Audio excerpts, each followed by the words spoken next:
So do you like the sound of your voice or No? I don't think anyone likes the sound of their voice. I'm not sure. I think you're right. Yeah. It's just maybe it's just self-consciousness. Right. Or I don't know. I mean, if you're a singer, you must like the sound of your voice. Yes. It's your instrument. Yeah. But I don't know. As an actor, because I was an actor in my previous life. Are you serious? Oh my Yeah, gosh. I did not like the sound of my voice. And a lot of it was because of all the vocal training I had to go through to make my voice sound a certain way. And you pick apart the aspects of your voice that are unpleasant. Gotcha. So over time, I've learned to not like the sound of my voice.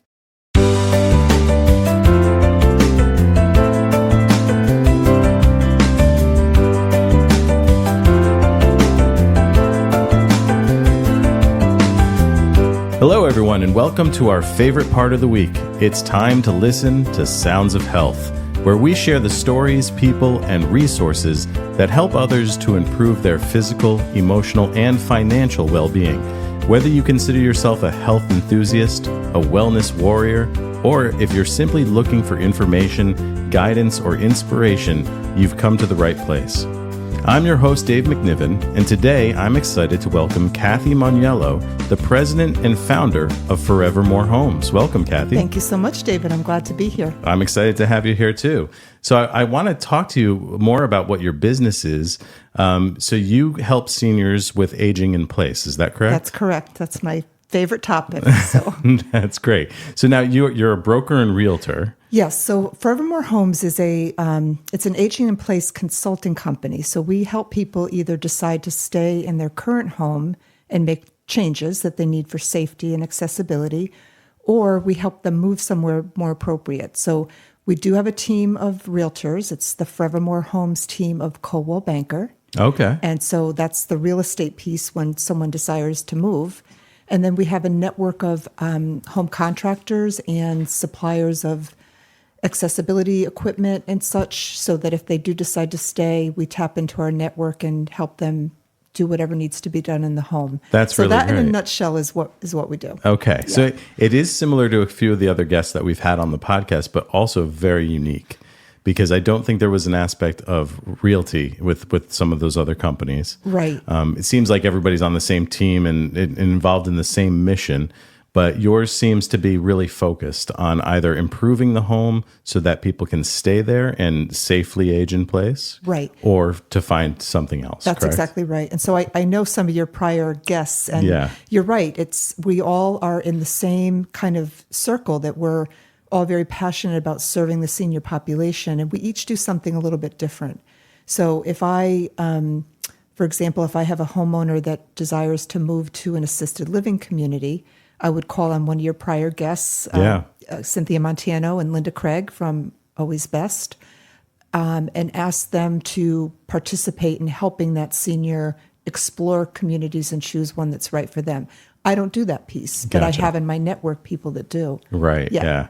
Yeah, that's great. I mean, similar to what I do with the health insurance piece is I try to create relationships with people like yourself, like Cynthia and Linda, Right. So that they have the resources for the people that I'm out there serving every day. Yeah, exactly. That's the whole goal, is to just develop this rich network that you can tap into for whatever situation you may come across and whatever the need might be. So yeah, that's the part I find most fulfilling, and it's really my passion. That's great. Yeah. Now, did you get into realty first and then this developed, or how did it work? There's a little story behind it. Okay, perfect. We love stories. I think like many people that are in the space of serving seniors, we got into it for a very personal reason. Mm-hmm. My background is actually in insurance. Oh, great. When I got out of college back in the mid-'80s, I really didn't have a focus on what I wanted to do, so I fell into insurance like many people did, and back in the I'm day. one of those. Yeah. And so I ended up working for an insurance agency down here on the shoreline, and that agency also did workers' comp, and they did workers' compensation for municipalities and hospitals and healthcare. And one of the biggest things that we tried to help our clients with was fall prevention, because that's, as you know, being in insurance, that's one of the leading causes of injury. Of course. So that risk management background, I'll fast forward because that plays a little part in how I got here. Sure. I ended up leaving the insurance industry and forming a business that did sales, consultation, and training. And I did that for a while, but for many reasons, I put that on the back burner. I got to a place in my life where my husband, sadly, he passed away in 2017 from cancer. But that's part of my story, we'll go there. It was during the time I was selling the home after he passed that my realtor said to me, well, what are you going to do now in your next chapter? And I said, I'm really not sure. I need to think about that. He said, why don't you get your real estate license? And he planted a seed, and it germinated, and sure enough, a couple of months later, I did. Right around the time my mom was going through a transition. So she was living in a single-family home, and it was lovely. It was all one level, and it was small enough to maintain, but she got to the point where she just did not want the responsibility of that. And understandable. One of the things I remember her talking about a lot was she was very fearful of power outages and then her sump pump not kicking on. But as you get older, you don't want to deal with those types of issues, and it becomes stressful. They can. Yeah. So she says, well, I want to move. So it really, going through that process with her, it was not just about where she was going to move and how we were going to get her there, but it was really looking at all aspects of her life. From, was she updated with her wills and her estate plans? Was she, what did her financial plan look like? If she was going to move, how would she finance that move? Right. And so I got to look at more of the big picture. And of course, because she's my mom, I knew aspects of her personal life and her health and the whole picture. So I realized that if my mom needed that kind of support, she's a bright, with it, young 82-year-old. Yeah. She's a nurse. She raised 6 kids. She's a very That's amazing. Smart, sharp lady. But right. if she needed help with this transition, I believe that there were many others out there that did. And I started to become interested not just in senior real estate. There's a designation for that called SRES. It's a seniors real estate specialist. I got that designation, but then I wanted to take a step further, and I got involved in this thing called aging in place. And I went and got another designation called CAPS, Certified Aging in Place Specialist.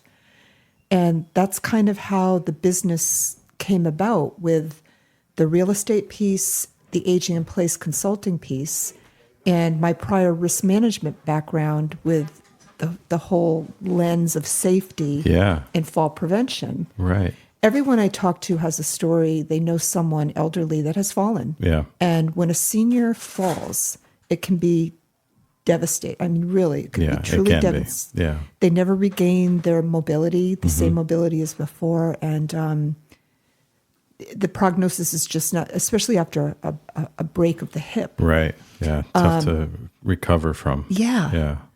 So when we work with a client, we go in the house and take a look and say, okay, what's working here and what's not? The key things we look for, number one, is one level living.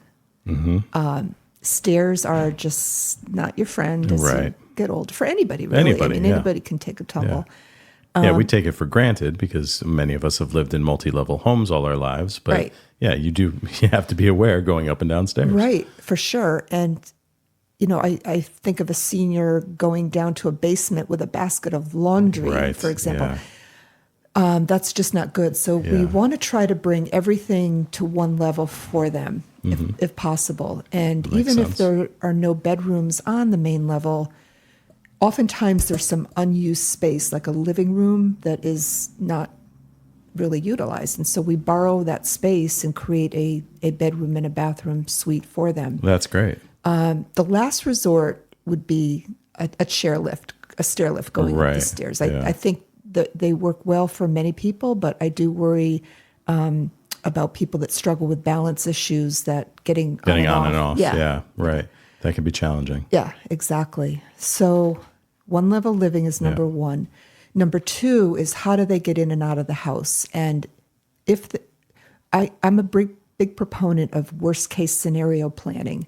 And what I mean by that is think of a time when you might be in a wheelchair, because we never know. Right. But if you prepare for that, then you're ready. And if you don't need it, then you're fine. But you're not dealing with those things at a time where it becomes urgent. So meaning layout and space of the home Exactly. to accommodate if that were to happen? That's correct. Okay. That's correct. Gotcha. So that means we need to be able to get in the home. Yeah. And if the home has a low threshold entry, it's very easy usually to accommodate a ramp. Right. So we're looking for a covered entryway that could accommodate a ramp, given that you need a foot of ramp for every inch of rise. So ideally, a garage, a 2-car garage, where one of the garage bays could be taken up by a ramp. Okay. That's the ideal. Yeah. We're always trying to find the ideal, but we have constraints of the physical characteristics of the house and of the financial situation. Yeah. So you say, okay, what is the utopia, and then how close to it can we get?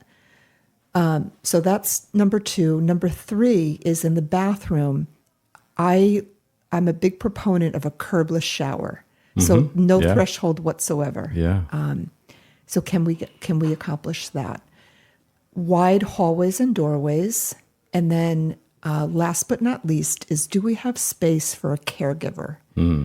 So most of us at some point in our life, we will have some difficulty doing things we all take for granted right now. Right. Cooking, cleaning, bathing, taking medications.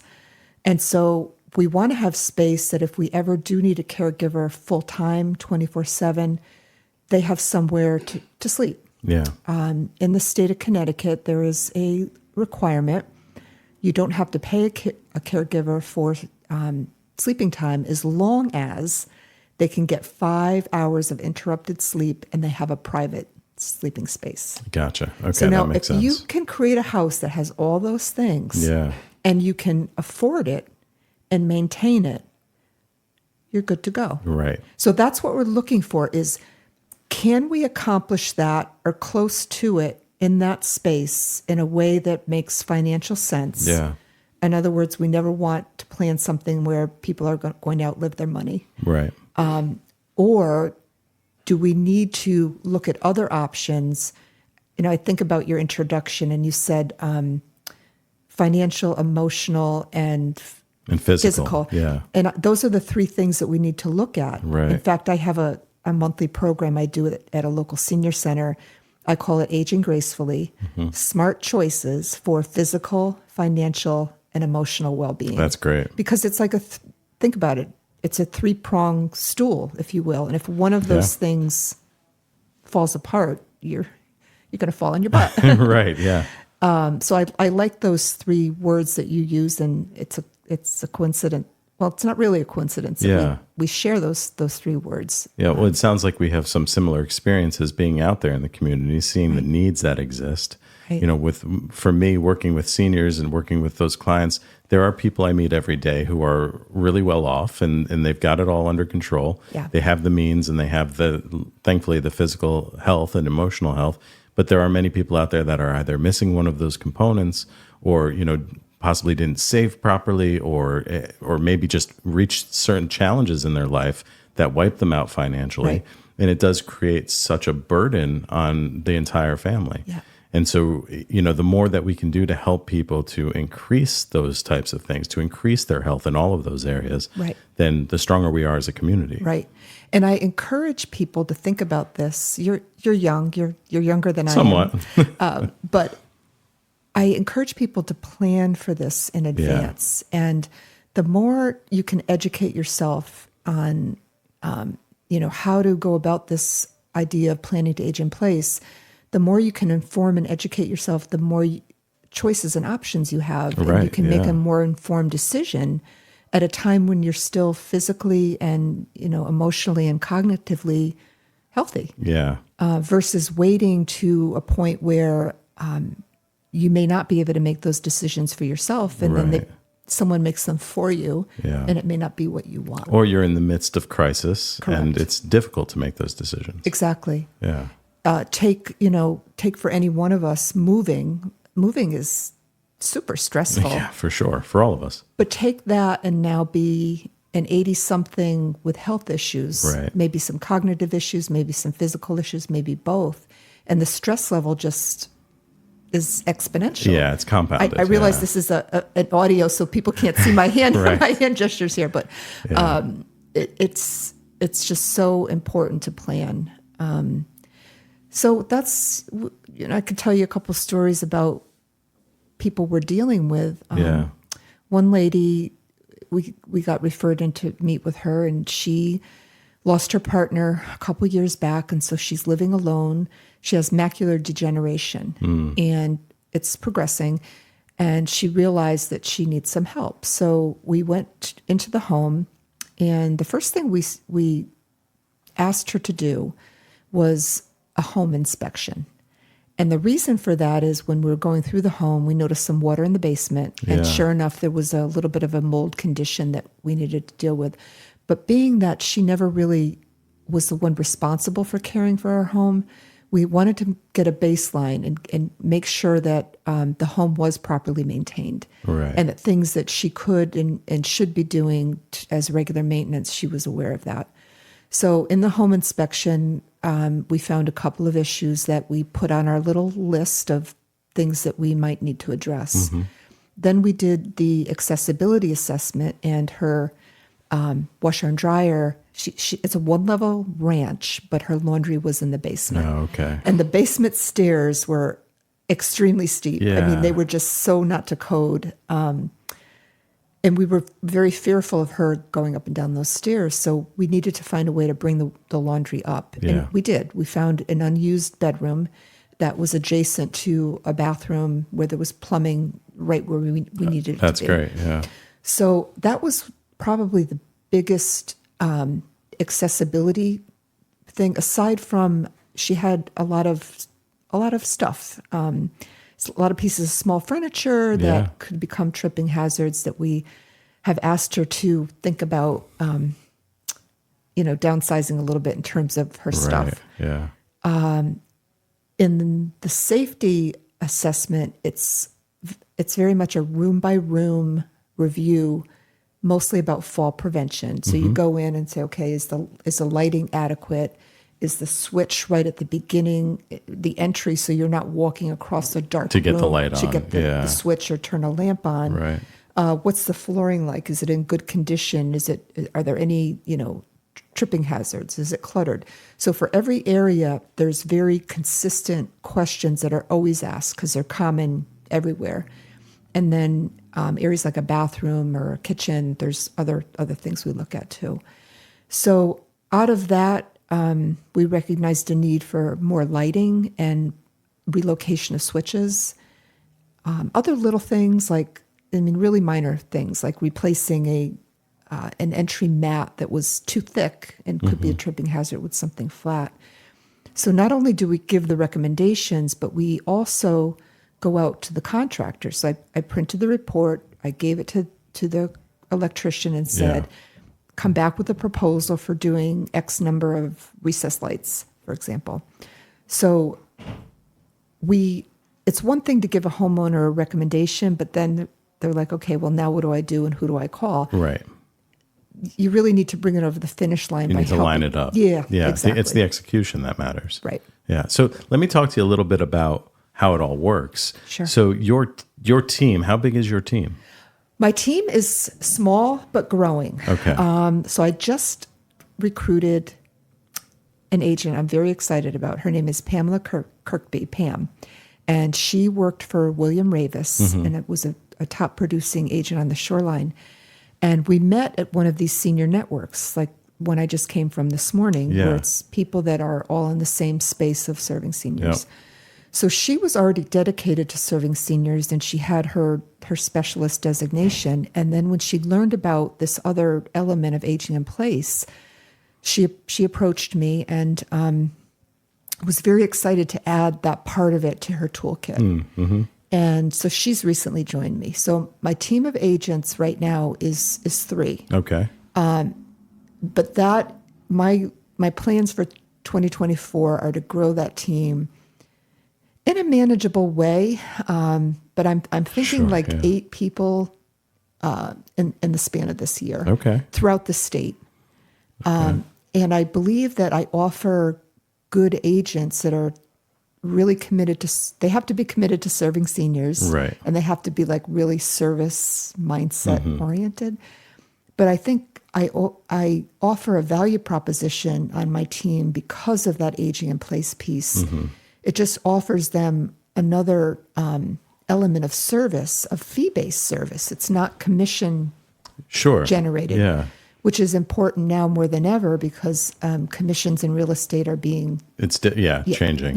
I've seen the news. You've seen the news, right? Yeah. There's a lot of changes in our industry as well coming down. Sure. Yeah. So your team of 3 are realtors. They're realtor agents. They're realtors, and they have certified aging in place and they're specialist certified designation. Okay. So when people are coming to you, are you specifically looking at seniors, or do you do kind of everybody when it comes to home sales? That's a great question. I'm glad you asked that, because the issues that we deal with they're very important to seniors, but I think they apply across all generations. Right. So people my age, which I won't say how old I am, but our kids are grown and we're looking to downsize. Yeah. So we want to make sure our next home is our forever home. We don't have to leave. Right. So that's an important population is people that are looking to downsize and really want their next home to be it. Yeah. And I think a lot of younger people too are looking to buy a home and renovate the home and stay in it forever. I think, back when we were starting out and buying homes, it was like the McMansion kind of mentality. Sure, yeah. The younger people aren't choosing that now. So, we deal with people that we've helped kids move as they're expecting another child into a bigger home, and then the parents decide they want to move near the kids, and we help the parents find a home that is appropriate for them to age in place in. So it really goes across all generations. Okay, so you're serving a broad category of people, Yes. but you have these certifications that allow you to specifically work with seniors and what their needs are. Correct. And to view the home sale process through that lens future planning. That's exactly right. Okay. So that lens is critical for seniors, but it also is very helpful for other age groups that, absolutely, like yeah. I described, the empty nesters. Right. Yeah.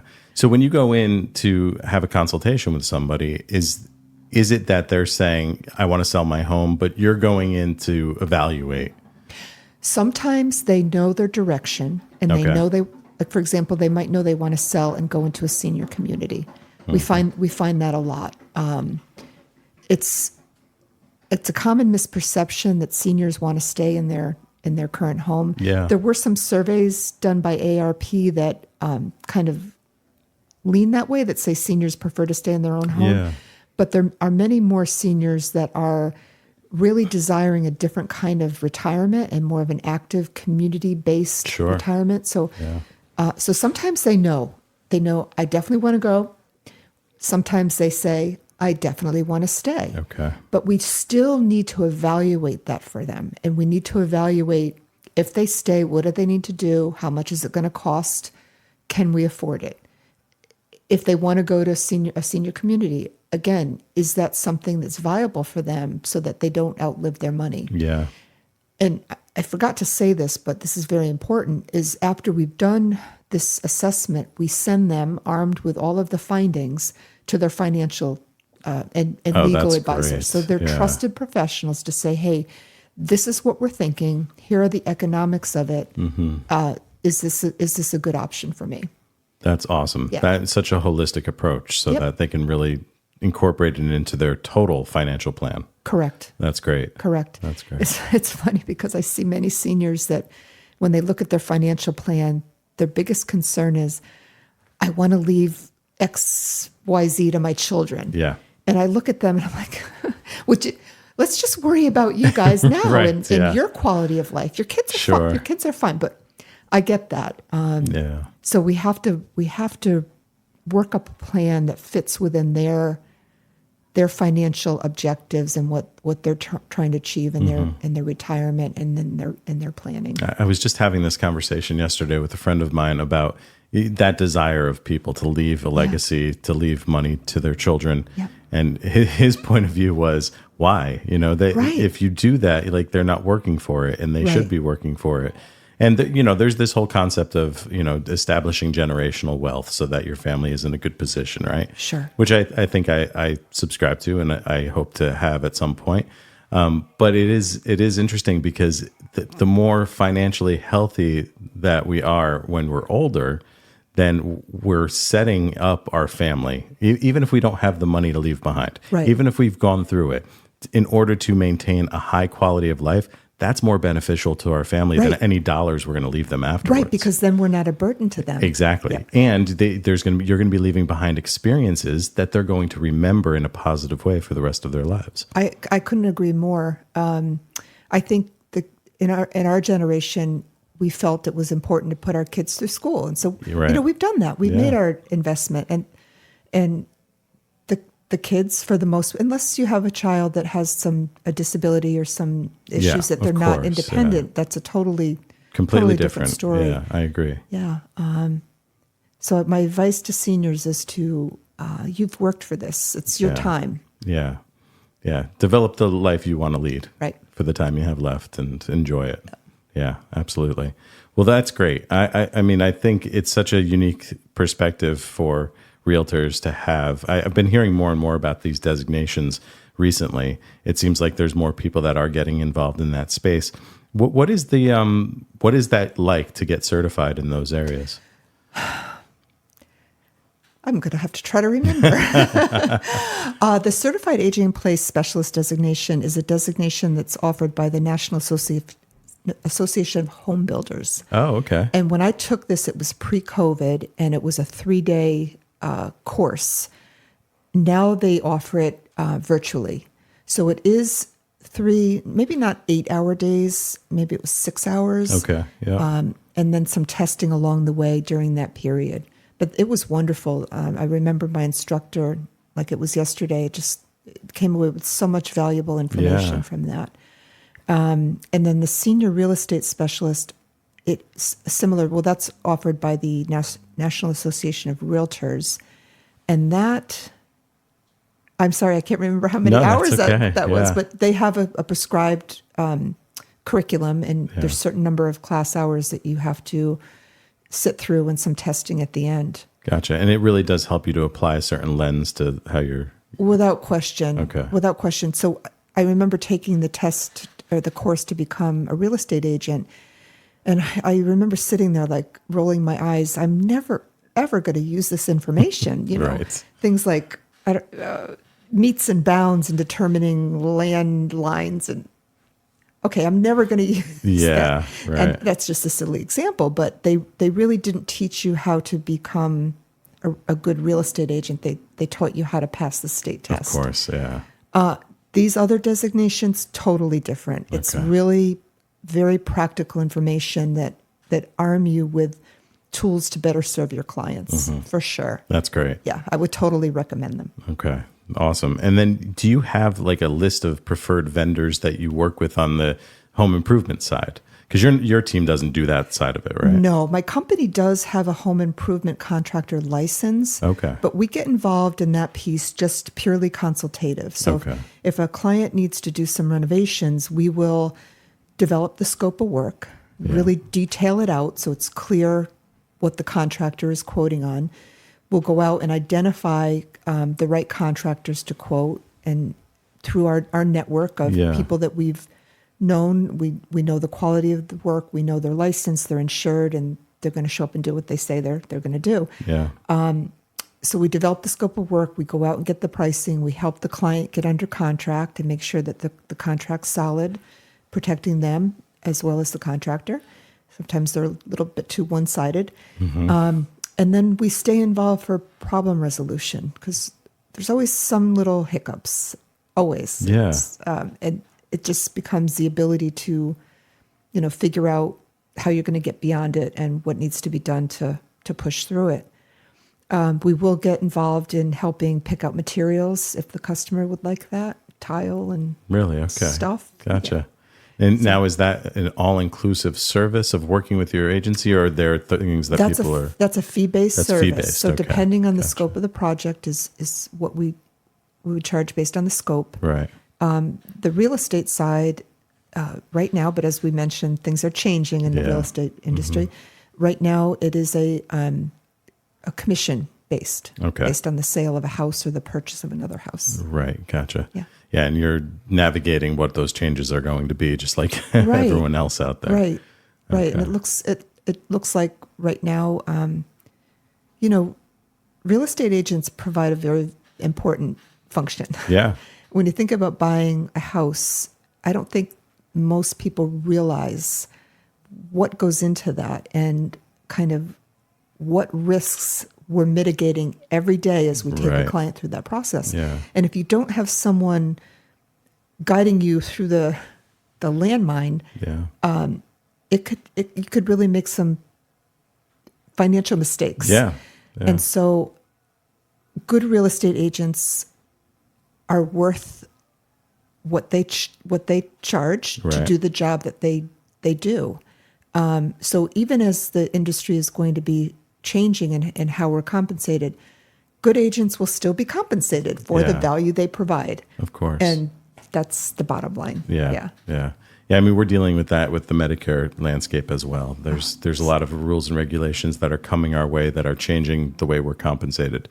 And I think part of it is that people don't realize what our role is, right? And the value that we provide. Because it's true that people can go directly to an insurance company and get the coverage that they need, right? But they're not going to have the support that an agent provides. Yeah. And like you said, there are landmines out there. There are financial mistakes and missteps that you can make, correct, that you just wouldn't know about if you didn't have an advisor you can trust. Correct. Yeah, I agree. And so, I mean, in a home buying or selling process, there's inspections and appraisals and some parties to the transaction that get a little cuckoo. Yeah, I'm sure. And need to use a technical term, but, you're dealing with other human beings and there's a lot of stress involved. And sometimes it just takes some extra communication and diplomacy to try to rein everybody back in and get everybody working toward a common goal of a successure closing. Yeah, for sure. Yeah. That's great. It's an art. Yeah, it definitely is. Yeah. Well, that's great. I mean, it sounds like, you're providing such a great resource and a great assisting device for people that are out there that are going through these challenges. Are there any of the events that you have lined up coming up? You mentioned you speak at some of the senior centers. Yes, I'm glad you asked that. So every month I do a program at the Guilford Senior Center. Okay. And every month it's a different topic, something educational that's important to seniors. And so next month, one of the seniors came up to me a couple of months ago and said, I think we really need to understand the different types of housing options that are available to us, from senior housing to what's assisted living and how is that different from independent living. And so this was requested by the group. So on May 15th, we have a lunch and learn that is going to deliver some really great content around that. I have a panel of experts, of senior advisors, that this is all they do. They help people evaluate the different housing options. So the panel's going to provide some education and definitions around some of these housing types, and then open it up to questions. That's great. Yeah, we serve a nice lunch too. And is that open to the public, or is it to senior center members? Or it's open to the public. Okay. It's we like to ask that it's seniors that live on the shoreline. Of course, yeah. Not somebody trying to come and sell something to seniors there. Right. I really want it because we fill the house every month. That's amazing. Yeah. And at first when I was doing this, I'm like, you know what? I wonder if they're just coming for the lunch. Well, it helps. It definitely helps. Yeah, it helps. But what I found is that they truly value the education. And a quick story, we did a program on fall prevention. And I had an occupational therapist from Quinnipiac University. She's a professor, Michelle Tarantino. She came in and did a wonderful, that's great, wonderful presentation. The next month, I'm there getting ready for my program, and this woman comes in, an older woman, and she hands me a card. And I was busy trying to get everything set up, so I really didn't think anything of it until the program was underway, and I open it. It's a thank you card, and it wasn't just from her. It was from her adult children. Oh, wow. So she went home and she called her adult children. She said, hey, I went to this program and I need you guys to come over so you can help me fall-proof my house. And I have the card. Awesome. The card's right on my desk. Yeah. But I get such positive and really, sincere feedback that you can tell that they're really taking what they're learning and they're using it. Yeah. That's great. Yeah. That's really great. You're making a difference. Listen, if I can help just one person avoid a pitfall or enrich their life in some way, then I'm a happy camper. Yeah. That's great. Yeah. Yeah. I mean, it's nice. It's obvious to me that you're passionate about the work you're doing. I am. And that you love what you do, which is half the battle for sure. Correct. But being able to be of service to people too, I think that's just so important. Great. So, that's great. Yeah. Are there any other things that you have coming up that you'd like to promote, or can you tell us how people should find you? So I do have a website. It does need a little bit of updating, but there's some good information out there. It's www.forevermorehomes.com. And my best way to reach me is cell phone. It's 203-710-6317. Okay. And I do want to say that the initial visit to a home is complimentary. Oh, great. So that very high-level accessibility assessment, there is no charge for that. And you work all throughout Connecticut? Not yet. Not yet, okay. Not yet. I'm glad you clarified that as well. So there's certainly demand throughout the state for what we do, but sure. I want to grow in a manageable way so that we can deliver on what we promise. Of course, and so right now, the shoreline. Yeah. And so I define that as really, New Haven County, a little bit over toward West Haven and Orange and Milford, all the way down to Old Saybrook and inland a little bit, maybe up towards Wallingford-ish, Meriden and over. So sort of that rectangle on the 95 corridor. Right, gotcha. We have good capacity there. And you mentioned that you have a goal to grow manageably your team. Yes. You want to get to about 8 people. Yes. Who are you looking for with that? Who are some people that actually you think would be ideal candidates? Okay. There is one person in particular that I am working with that I feel she will be my next addition to the team. And I found her because she has her CAPS designation. And I reached out to people in the state that have it just to network with them. Right. And then she tells me, oh, by the way, I have my real estate license. She's very active in the building community. She works for a building supply company. And so it's important for us to work with builders to say, hey, if you're renovating a bathroom, please do a curbless shower. Yeah. Or at least talk to your client about it. Yes, there's an incremental cost, yes, but at least talk to them about it and give them an option. But people, getting back to your question, anyone who is passionate about serving seniors, they don't even necessarily have to have their real estate license yet, but they have to have a desire to do that. I mean, that's really it. I'm just a good service-oriented, collaborative,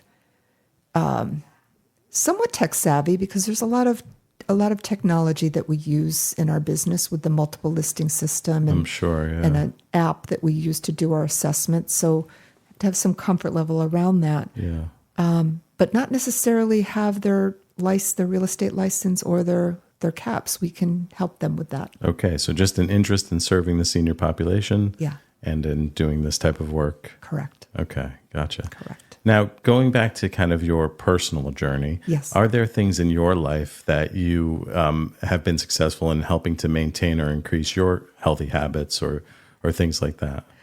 Oh, my goodness. Well, a couple of things. So when I sold my home, I bought a very rundown, one-level ranch.